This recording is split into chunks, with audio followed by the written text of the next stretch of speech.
Media के सवालों से बचते नजर आए सपा प्रत्याशी। रामपुर जनपद की तहसील बिलासपुर में एक कार्यक्रम के दौरान सपा प्रत्याशी मौलाना मोहिबुल्लाह नदवी ने बाबा भीमराव अंबेडकर साहब की तस्वीर पर पुष्पमाला अर्पित क्यों नहीं की। इस सवाल ने राजनीति में हलचल मचा दी। तो वहीं मीडिया के सवालों से भागते नजर आए मौलाना मोहिबुल्लाह नदवी, जो कि सपा प्रत्याशी हैं। भले ही मीडिया के सवाल का जवाब मौलाना ने नहीं दिया हो, लेकिन निर्दलीय उम्मीदवार महमूद प्राचा ने मौलाना और सपा पार्टी को आरएसएस का एजेंट बताया है। उन्होंने कहा कि ये लोकसभा का चुनाव लड़ने नहीं आए, बल्कि भाजपा के एजेंट के रूप में कार्य करने आए हैं। सर, आज समाजवादी पार्टी के गठबंधन के जो प्रत्याशी है नदवी साहब, उनसे उन्होंने अंबेडकर जी की फ़ोटो पर पुष्प अर्पित नहीं की है, और जब उनसे सवाल पूछा तो वो मीडिया से बचते नजर आए और भागते नजर आए। क्या कहें? जो अंबेडकर साहब की इज़्ज़त नहीं कर सकता, वो भारत के संविधान की इज़्ज़त नहीं करता, वो भारत की इज़्ज़त नहीं करता। वो सिर्फ एक ही जमात का हो सकता है व्यक्ति, वो है आरएसएस। आज जो मैंने ये देखा है कि बाबा साहब की इज़्ज़त नहीं की, वो चाहे कोई भी होता, चुनाव साइड में हट गया आज मेरे लिए। बाबा साहब की जो इज़्ज़त नहीं कर सकता, वो सिर्फ आरएसएस का आदमी हो सकता है, और कोई ऐसा नहीं है।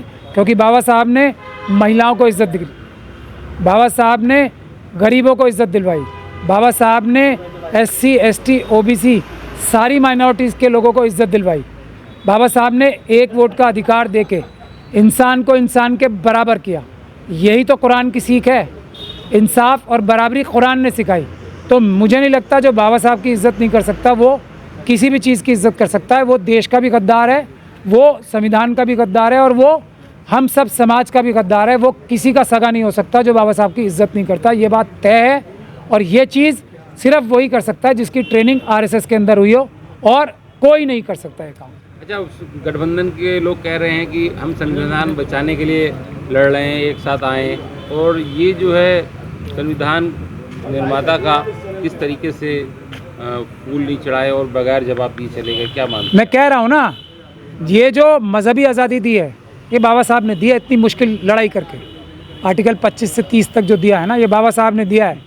वरना जो आज बातें चल रही है ना, इस संविधान को जला के हिंदू राष्ट्र बनाने की, वो तो पहले ही बना हुआ था ना। अगर बाबा साहब ना होते और उनके मुट्ठी भर साथी ना होते, हमारे मुस्लिम समाज ने अपनी सीट कुर्बान करके बाबा साहब को जो भेजा था संविधान बनाने वाली कमेटी में। पागल थे उस समय के लोग क्या, या ये लोग पागल हैं? ये कोई पागल नहीं है, ये आरएसएस के एजेंट है। बाबा साहब की जो इज़्ज़त नहीं करेगा, वो सीधा सीधा आरएसएस का एजेंट है, और उसका समर्थन करने वाला भी संविधान का दुश्मन है। वो संविधान का हितैषी कभी नहीं हो सकता। बाबा साहब के नाम पे कोई कॉम्प्रोमाइज़ नहीं है, कतई कॉम्प्रोमाइज़ नहीं है। जो उनकी बेइज्जती करेगा वो हमारा दुश्मन है।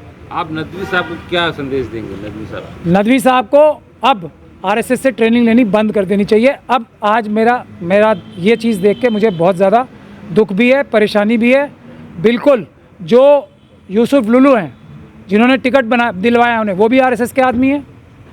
उन्होंने ही तो अखिलेश यादव को पता नहीं कैसे इन्फ्लुएंस करके टिकट दिलवाया है। और वो किसके? नरेंद्र मोदी जी और अमित शाह जी के तो आदमी हैं। आज खुल के आ गई ना बात।